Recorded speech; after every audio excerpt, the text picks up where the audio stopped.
यही हरकत है जो making issue out of nothing. You are making an issue. साहब को निवेदन कर रहा हूं, मैं भी तो कह रहा हूँ आपसे 4 कदम दूर है ना भैया। कल मैं भी 4 कदम साहब चले गए।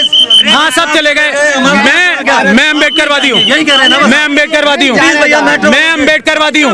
आप 4 मिनट, ये देखो यही है, ये सच्चाई है। कोई नहीं, कोई बात। अब आपको सच्चाई समझ में आ गई। यही सच्चाई है। बाहर ले ले प्लीज। महमूद प्राचा को रोकने की कार्रवाई है इनकी। आप आराम से करिए। 1 मिनट फिर बदतमीजी करते रहिए। बदतमीजी नहीं, बदतमीजी नहीं। आप बाहर चलिए भाई। माइक हटाओ, माइक बाहर चलिए, बाहर चलिए। आपको करना है ना। यही अमित शाह जी ने बोला। आप आराम से भाई यही बोला है ना।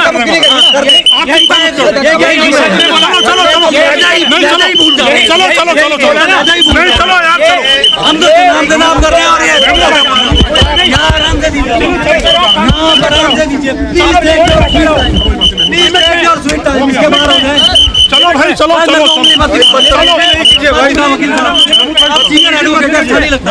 अच्छा नहीं लगता प्लीज। छोड़िए, आपकी लिमिट ही है।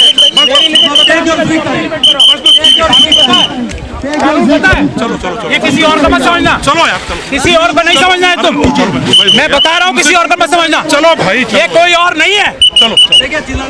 अपना काम करो, जाके काम ड्यूटी करो कानून के हिसाब से। ये बदतमीजी मत करो। चलो भाई, चलो। ये मनुवादी मानसिकता के लोग सिर्फ मुसलमानों की जगह कब्जा नहीं करना चाहते।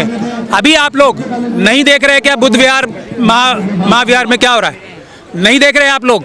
मैं मुस्लिम समाज को बहुत दिनों से ये समझा रहा था, जो बुद्धिस्ट कम्युनिटी के साथ हो रहा है वहाँ वो मुसलमानों के साथ भी होगा, और वही वक्फ एक्ट में आ गया।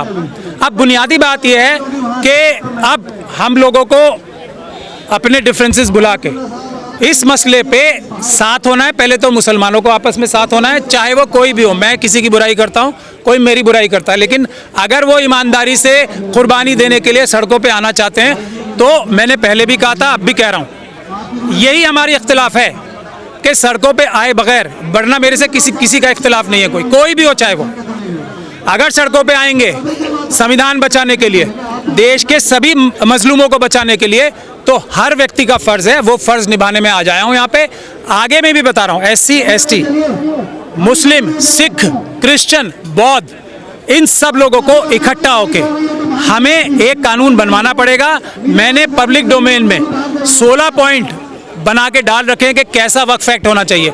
वक्फ एक्ट ही नहीं, उसकी तरह का शेड्यूल कास्ट कम्युनिटी की रिलीजियस प्रॉपर्टीज बचाने के लिए, शेड्यूल ट्राइब की रिलीजियस प्रॉपर्टी बचाने के लिए, बुद्धिस्ट सिखों की, क्रिश्चियंस की, इन सब की भी मजहबी धार्मिक प्रॉपर्टीज बचाने के लिए एक जैसा कानून होना चाहिए।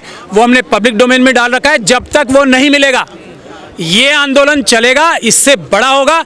ये सरकार जो आज संविधान की धज्जियां उड़ा के मशीनों के जरिए वाली सरकार है, ये कोई PM मोदी जो है वो वोटों के PM नहीं है, इसीलिए इतनी सारी बदतमीजियां कर पा रहे हैं। ये मशीनों के PM हैं। तो मशीनों, आप सुन लीजिए, मशीनों के PM है ये, जनता के PM जब भी आएगा कानून वही पास होगा जिसमें उम्र कैद की सजा होगी कोई भी प्रॉपर्टी चुराने वाले के लिए। कानून वही आएगा जिसमें हर प्रोसीडिंग वक्फ बोर्ड की हो या दूसरे बोर्ड्स की हो वीडियोग्राफी होगी। कानून वही आएगा जो जिस धर्म के लोग हैं वो अपने धर्म की सारी चीजें अपने हिसाब से करेंगे। सरकार का काम उसमें मदद करना है, रोड़े अटकाना नहीं है। जो रोड़े अटकाते हैं वो क्रिमिनल्स हैं, आतंकवादी हैं, वो अपराधी हैं। बिल्कुल चाहते हैं, बिल्कुल चाहते हैं, लेकिन वो संशोधन बचाने के लिए होना चाहिए। ये लूटने का संशोधन है। ये मोदी जी अडानी जी को सारी वक्फ प्रॉपर्टीज लूट के देना चाहते हैं। मैं सीधे सीधे बताना चाहता हूं, और कोई वजह नहीं है। एक वजह, दूसरी वजह यह है बुद्ध विहार 84,000 से ज्यादा है। 84,000 से ज्यादा बुद्ध विहार है देश में। सरकार तो करे दोनों सदनों में बहुमत, बिल तो पास होके रहे। ये मैं आपको क्या बता रहा हूँ, ये सरकार मशीनों की सरकार है, जनता की सरकार नहीं है। 5 मिनट आप, मैं क्या बोल रहा हूँ आपको, 5 मिनट रुक जाओ। 5 मिनट हाँ, नेतागिरी की आप कर रहे हो। नेतागिरी आपको अमित शाह ने बोला ना करने के लिए, आप जाओ। किसी ने भी बोला, लेकिन आप गलत बात, गलत। You behave yourself. I am talking to the press. Wait for 5 minutes. Just wait for 5 minutes. No, please. हाँ, ये देख लो आप। ये जो कह रहे हैं यही हरकत है दूर है जो making a issue out of nothing. You are making an issue. Partha साहब को निवेदन कर रहा हूं, मैं भी तो कह रहा हूँ आपसे 4 कदम दूर है ना भैया। कल मैं भी 4 साहब कदम। चले गए, हाँ सब चले गए। मैं अम्बेडकरवादी हूँ। यही कह रहे हैं ना, मैं अम्बेडकरवादी हूँ। मैं अम्बेडकरवादी हूँ। आप 4 मिनट ये देखो यही है, ये सच्चाई है। कोई नहीं, कोई बात। अब आपको सच्चाई समझ में आ गई। महमूद पार्था साहब यही सच्चाई है। बाहर ले लें प्लीज। महमूद प्राचा को रोकने की कार्रवाई है इनकी। आप आराम से करिए। 1 मिनट फिर बदतमीजी करते रहिए। बदतमीजी नहीं, बदतमीजी नहीं। आप बाहर चलिए भाई। आप माइक हटाओ, माइक बाहर चलिए, बाहर चलिए। आपको करना है ना। यही अमित शाह जी ने बोला। आप आराम से बाइक यही बोला है ना। यही बात है। यही अमित शाह जी ने बोला। चलो चलो चलो चलो चलो चलो नहीं चलो यार चलो। हम तो नाम से नाम कर रहे हैं और ये यहाँ आराम से दीजिए, यहाँ आराम से दीजिए please. Please take your sweet time. इसके बाहर हो गए। चलो भाई चलो चलो सीनियर एडवोकेट अच्छा नहीं लगता, अच्छा नहीं लगता। प्लीज चलो यार छोड़िए, आप आपकी लिमिट ही है। Take your sweet time. चलो चलो ये किसी और को मत समझना। चलो यार चलो किसी और को नहीं समझना है तुम। मैं बता रहा हूँ किसी और को मत समझना। चलो भाई ये कोई और नहीं है। चलो अपना काम करो, जाके काम ड्यूटी करो कानून के हिसाब से। ये बदतमीजी मत करो। चलो भाई चलो चलो आप लोग चलो हो गया। चलिए सब लोग चलिए, टाइम हो गया।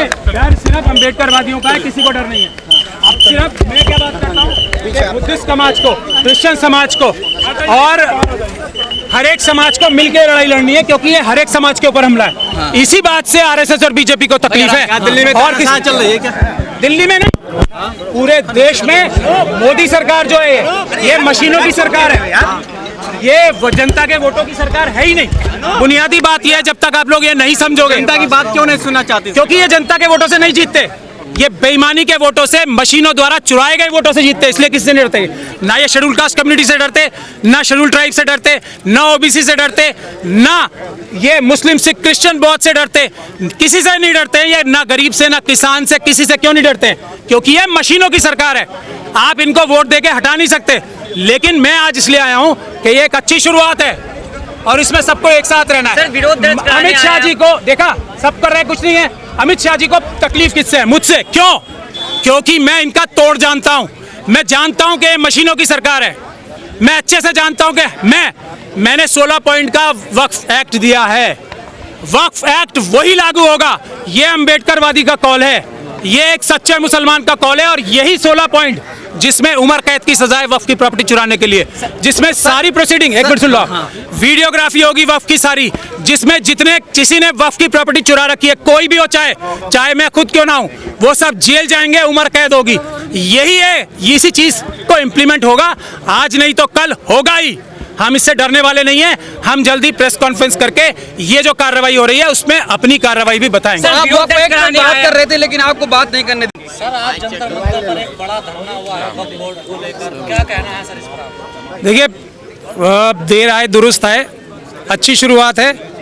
और कोई भी इंसान अच्छा काम करेगा, चाहे वो कोई भी हो। हम लोग जो अम्बेडकरवादी हैं उसके साथ हैं। ये पहली बार थोड़ा सा अच्छा काम हुआ है, इसके लिए मैं मुबारकबाद देने के लिए आया हूं और अपना पूरा समर्थन देने के लिए भी आया हूं। और मैं क्योंकि एक आम नागरिक हूं तो आम नागरिक की तरह आया हूं। मैं इससे पहले भी आ सकता था, लेकिन आज भी अभी दिल्ली हाई कोर्ट में एक केस लगा हुआ था, जो आप लोगों को याद होगा, सीए एनआरसी के खिलाफ जो पुलिस ने और आरएसएस और बीजेपी के लोगों ने जो हमले किए थे, उसके खिलाफ हमने दिल्ली हाई कोर्ट में केस डाल रखा है कि सुप्रीम कोर्ट के जज की इंक्वायरी कमेटी बैठनी चाहिए, जिसमें दिल्ली पुलिस के अधिकारियों का, आरएसएस और बीजेपी के लोगों का, कि उन्होंने किस तरीके से स्टूडेंट्स के ऊपर और पीसफुल प्रोटेस्टर जो थे सीए एनआरसी के, उनके ऊपर हमले कराए थे। तो वो केस अभी दिल्ली हाई कोर्ट में लगा था, वहाँ से मैं यहाँ आया हूँ अभी। और अभी मुझे कड़कड़डुमा जाना है क्योंकि वहाँ दिल्ली दंगों के केसेस लगे। आपने कहा थोड़ा सा अच्छा काम हुआ, थोड़ा सा क्यों लगा? बहुत थोड़ा सा हुआ है, ये भी मैं बता दूं साहब। अभी ये आरएसएस और बीजेपी